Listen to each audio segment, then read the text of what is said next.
Desde temprana edad, me fascinaron las historias de lo desconocido, los misterios inexplicables y las leyendas urbanas. Puede que eso se debiera a que crecí en un pequeño pueblo en el que abundaban los cuentos sobre espíritus errantes, monstruos acechando en los bosques y casas embrujadas. Mi imaginación siempre había sido mi aliada, y mi curiosidad, mi motor. Fue natural que me inclinara hacia el periodismo, una profesión que me permitiría explorar y compartir esas historias con el mundo. Durante años trabajé en varios medios de comunicación, escribiendo sobre una amplia gama de temas, desde política hasta arte. Pero mi corazón siempre latía más rápido cuando se trataba de investigar lo inexplicable. La oportunidad de sumergirme en el misterio llegó cuando me enteré de la existencia de una estación de tren abandonada en las afueras de la ciudad. No era solo una estación en desuso, era un lugar donde las leyendas se entrelazaban con la realidad, y donde los fenómenos paranormales acechaban en la penumbra. La estación se llamaba Estación San Cristóbal, y su historia era tan intrigante como inquietante. Había sido inaugurada a principios del siglo pasado, y funcionado con normalidad durante décadas. Sin embargo, un accidente fatal en las vías, en el que varias personas perdieron la vida, marcó el principio de su decadencia.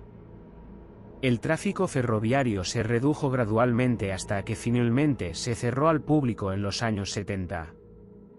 Desde entonces, la estación quedó en ruinas, sumida en el abandono y el olvido.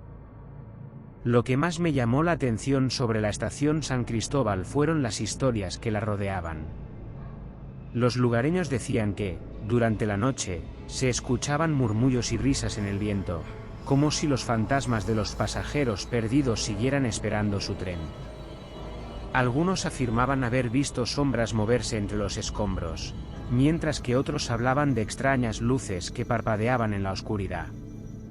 Incluso se decía que ocasionalmente se oían los gritos de un hombre, un antiguo maquinista que había perdido la vida en el mencionado accidente.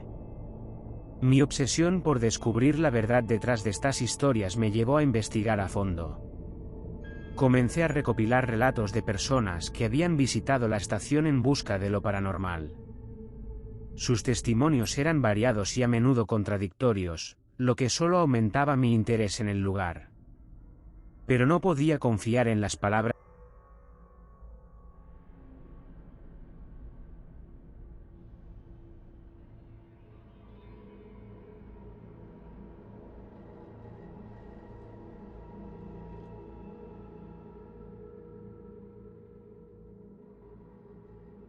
A medida que me acercaba, el silencio se hizo más opresivo, como si la estación estuviera inhalando el sonido a su alrededor. Era una sensación inquietante, pero mi curiosidad superaba con creces mi miedo. Las vías que llevaban a la estación estaban cubiertas de maleza y escombros. El edificio principal, una estructura de ladrillos en ruinas, se alzaba ante mí como un espectro del pasado. Mis pasos resonaban en el suelo de piedra mientras me adentraba en la estación. Mi linterna iluminaba las sombras, revelando montones de escombros y grafitis que adornaban las paredes. El frío de la noche penetraba en mis huesos mientras exploraba los oscuros pasillos y habitaciones. Los murmullos que había escuchado mencionar eran inexistentes, y las sombras, si es que alguna vez habían estado allí, se habían esfumado. Me sentía un tanto decepcionado, pero al mismo tiempo, me intrigaba el aura de abandono y misterio que rodeaba el lugar. Decidí establecer un campamento improvisado en una sala que alguna vez había servido como sala de espera. Allí, saqué mi diario y empecé a escribir mis observaciones, describiendo el estado de deterioro del edificio y la atmósfera que lo envolvía.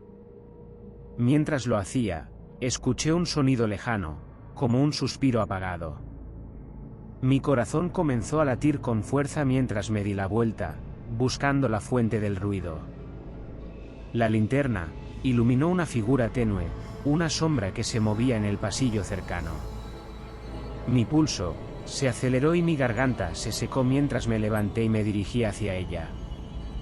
La figura parecía evadir mi luz, deslizándose entre las sombras, como una pesadilla que se niega a ser atrapada. Mi mente luchaba por encontrar una explicación lógica, pero mis instintos me decían que algo extraño estaba sucediendo. Cuando llegué al pasillo, la figura había desaparecido. Sin embargo, en su lugar, encontré una puerta entreabierta que conducía a una escalera descendente. No tenía idea de a dónde me llevaría, pero mi determinación me impulsó a bajar las escaleras, sintiendo como el aire se volvía más frío y denso a medida que descendía más profundamente en la estación. Finalmente, llegué a un nivel subterráneo, que parecía ser el centro de las actividades ferroviarias de la estación.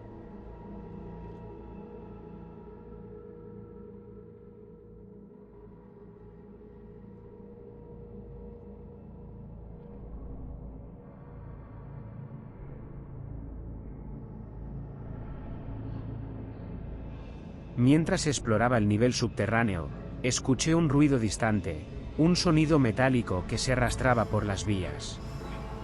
Mi corazón se aceleró de nuevo, mientras seguía el sonido, que parecía dirigirse hacia una de las locomotoras más antiguas y grandes.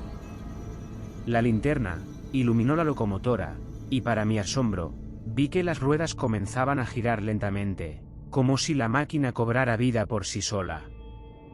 No podía creer lo que veía. ¿Era posible que esta antigua locomotora estuviera en funcionamiento después de tantos años? Sin embargo, no había señales de vida, ningún conductor, ni ningún mecánico que la controlara. La máquina continuó avanzando por las vías, ganando velocidad, y su silbido llenó el aire, un lamento fantasmal que resonó en la estación abandonada. Aterrorizado, pero también fascinado, corrí tras la locomotora, intentando entender lo que estaba sucediendo. Me pareció ver sombras moviéndose en los vagones de pasajeros, como si las almas de los viajeros del pasado estuvieran reviviendo sus últimos momentos. Gritos y risas parecían desvanecerse en el aire, y una sensación de inquietud se apoderó de mí. Finalmente, la locomotora se detuvo en una plataforma abandonada, y las ruedas se detuvieron con un chirrido. Las sombras desaparecieron, y todo quedó en silencio. Me encontraba solo, en un lugar que parecía haber sido testigo de una manifestación sobrenatural. Grabé todo lo que había presenciado en mi grabadora y tomé fotos de la locomotora detenida. Sabía que tendría que compartir estas pruebas con el mundo, pero también sabía que la gente tendría dificultades para creer lo que había visto y experimentado esa noche. Mi regreso a la superficie fue tan misterioso como mi descenso. Cuando emergí de la estación, el cielo estaba lleno de estrellas, y la luna brillaba en su plenitud. Me di cuenta de que había pasado horas bajo tierra, a pesar de que mi percepción del tiempo sugería que habían sido solo minutos. Mi experiencia en la estación San Cristóbal me dejó con más preguntas que respuestas. ¿Era real lo que había presenciado, o había sido producto de mi imaginación? ¿Existían verdaderamente fuerzas sobrenaturales en juego, o había una explicación lógica que aún no había descubierto? Decidí regresar en varias ocasiones para investigar más a fondo, pero mis visitas posteriores no revelaron nada tan dramático como aquella primera noche. La estación seguía siendo un lugar lleno de misterio, y una sensación de que algo extraordinario estaba al acecho en las sombras. A lo largo de los años, continué explorando lugares abandonados y recopilando historias de lo paranormal, pero la estación San Cristóbal siempre ocupó un lugar especial en mi corazón. Nunca logré encontrar una explicación definitiva para lo que había presenciado allí. Pero esa noche marcó el comienzo de mi obsesión por los misterios del mundo, y mi compromiso de compartir esas historias con aquellos dispuestos a escuchar. En mi carrera como periodista, he contado muchas historias, pero ninguna ha sido tan intrigante y enigmática como la del misterio de la estación abandonada. Y aunque la verdad puede eludirme, sé que seguiré persiguiendo los secretos ocultos en los rincones oscuros del mundo. Siempre, en busca de respuestas a lo inexplicable.